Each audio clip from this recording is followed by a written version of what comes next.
What's going on, everyone? Yesterday, LeBron James finally committed to the Los Angeles Lakers, locking in a 2-year, $97 million max extension, which is a 1+1. So the final year of that extension is a player option. So best case scenario, the Lakers will have LeBron James for 3 seasons. Worst case scenario, they'll have him for 2 seasons. And then LeBron can kind of figure out where are we at as far as the state of the Lakers go, as well as, does he want to go and play with his son Bronny the first year that Bronny comes into the league? Also, is he going to be a one and done type player? There's lots of talks about him not being good enough yet, but who knows? That's quite some time away. And I don't think LeBron is going to leave the Lakers if the Lakers are a contender. Like, say the Lakers, let's say they don't win the championship this year, but they win it next year, right? Is LeBron really going to leave a team that he just won the championship with? Probably not. I think it just depends on the circumstances and where the Lakers are come the time LeBron has to make his decision. But with that, the Lakers finally have the commitment, and therefore they look to explore potential trades and even taking on salary. Now it makes sense to take on salary. It didn't make sense to take on salary before because you didn't have commitment to LeBron James. So why would you want to ruin your flexibility? Because if LeBron walks, you have like $100 million to spend, right? That's huge if you're the Lakers, and you'd still have Anthony Davis for a year, so maybe you could go get another star or two, something along those lines, or just completely hit a rebuild and have a bunch of space to like take on salaries, whatever. The Lakers would have had options.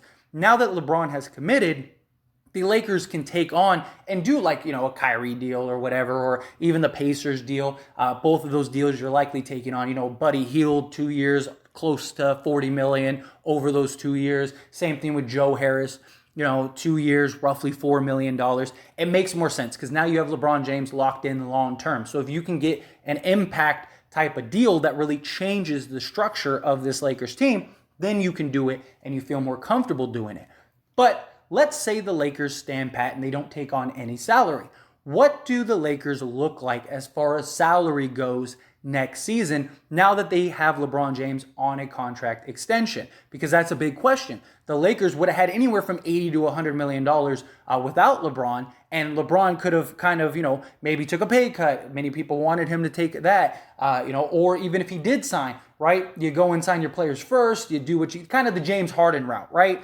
That's what the Lakers could have had with LeBron. Well, now you have LeBron locked in. So how much money do you have to spend next season if the Lakers were to stand pat, not do any trades, anything like that, just keep Russell Westbrook and just continue on? Or if they trade Russ for players that are expiring deals, right? Something along those lines. So the absolute max, when factoring in James' extension, the Lakers are projected to have a maximum possible salary cap space of $31.9 million next year. Now, this could potentially change depending on how much the salary cap goes up next year. That's a big thing about even the extension. Depending on how much the salary cap goes up, LeBron's cap hit could be even more. It's as high as, I believe, $111 million that he could get in total, depending on where the cap goes, in the next year or so. But the Lakers currently could get as much as $31.9 million.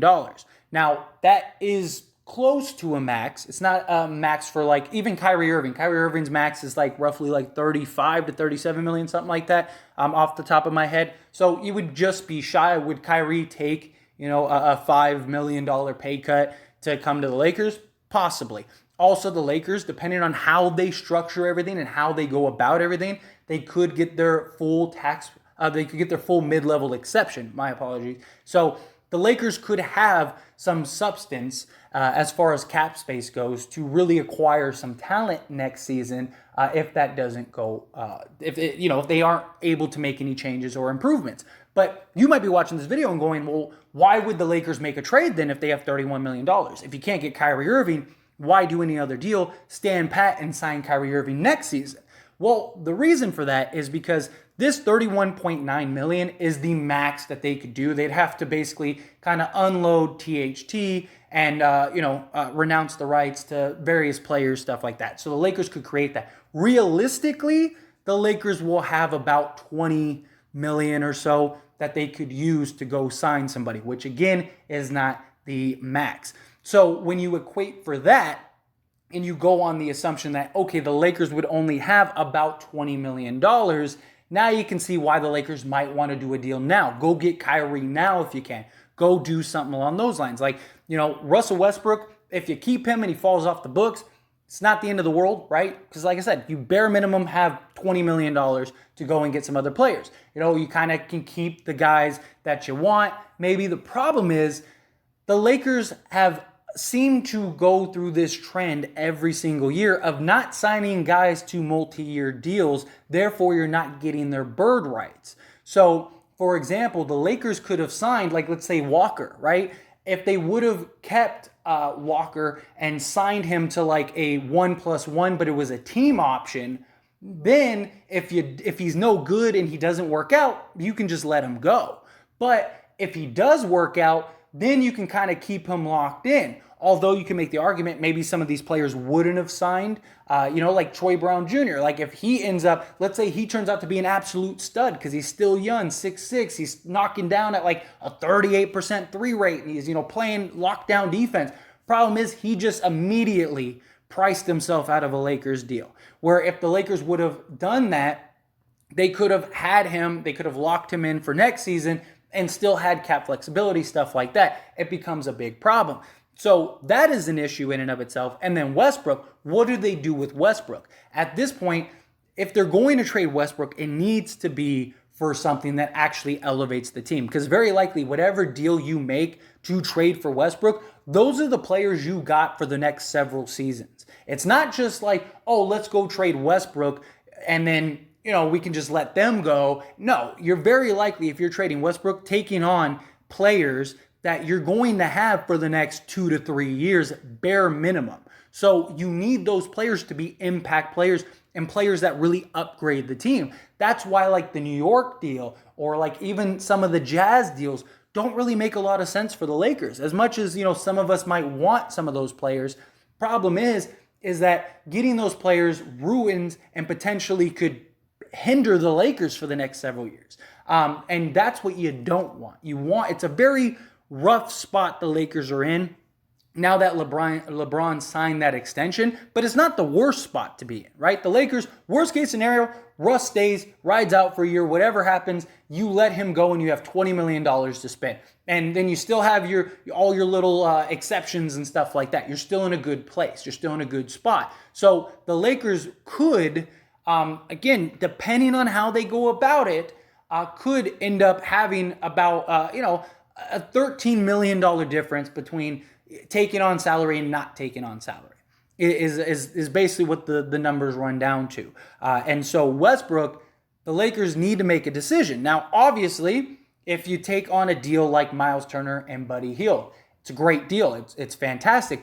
But do they make you a contender? Because now you're stuck with them for the long haul. Myles Turner, he's a free agent. You got to re-sign him immediately because if he leaves, you don't have any money to replace him.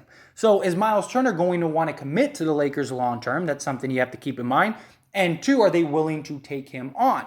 Now, if LeBron never signed that extension and say Kyrie wanted to come to the Lakers next year, then you could, right? You could just let Myles Turner walk and then you could sign Kyrie and then you could sign LeBron.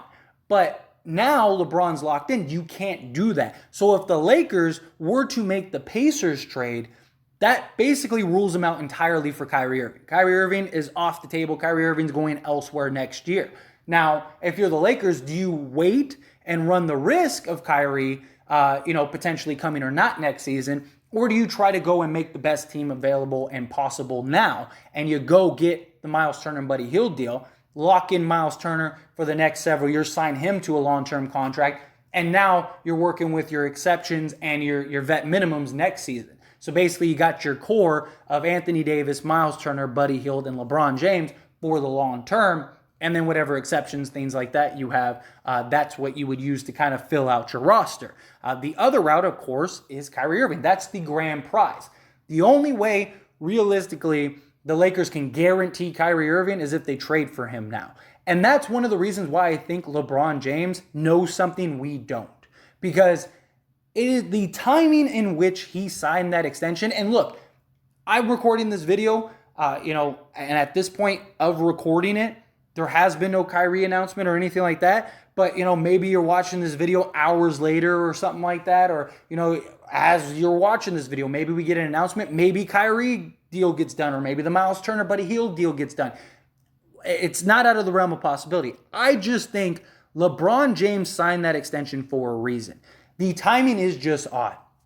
I don't think LeBron just woke up and was like, today was a good day, I'm going to go sign an extension. I don't think that's what it was. He could have signed back on the 4th. He could have signed after the conversation that they had that supposedly went great and everyone was on the same page and everyone was happy. LeBron didn't sign it then. He waited like 2 weeks and then signed it randomly, on a Wednesday morning. And it's like, why? Like, that was weird. Like, everyone was like, okay, cool. Like, that's great. That's the first domino that needs to fall for the Lakers. But, like, what's the next move? Because LeBron didn't do this unless there was a next move. And I think the next move is a trade. Not saying it's Kyrie. It might not even be the Buddy Hield and Myles Turner deal. It could be something else entirely. But I do think something is in the works. Something is going to be done, because I don't think LeBron would have signed that extension. He could have waited. He could have waited another week, another month, another several months. He doesn't have to sign the extension until June of next year. So he could easily wait it out. He could have done it at the start of the season. Hey, I don't want to go into the season without that extension because, like, what if I get hurt or something? Knock on wood. Maybe he signs it before then. He just picked this random date to sign it. That's not LeBron James. LeBron James is too smart and is too on top of organizations to make a mistake like that or do something that he knows is going to hinder.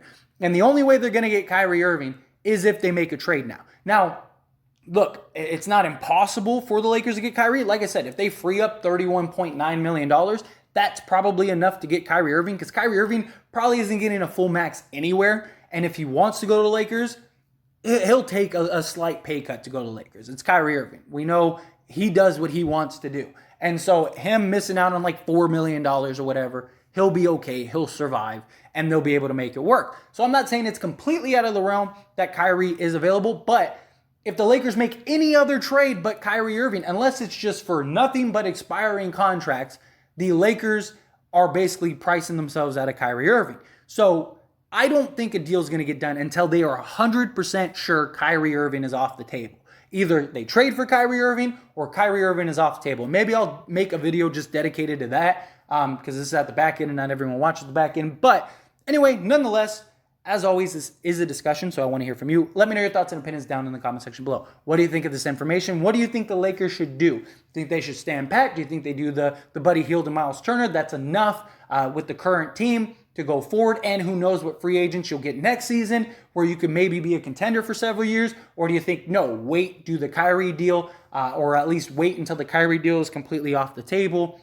How do you feel about it? And what do you think of the numbers? However you feel, love to hear your thoughts and opinions down in the comment section below.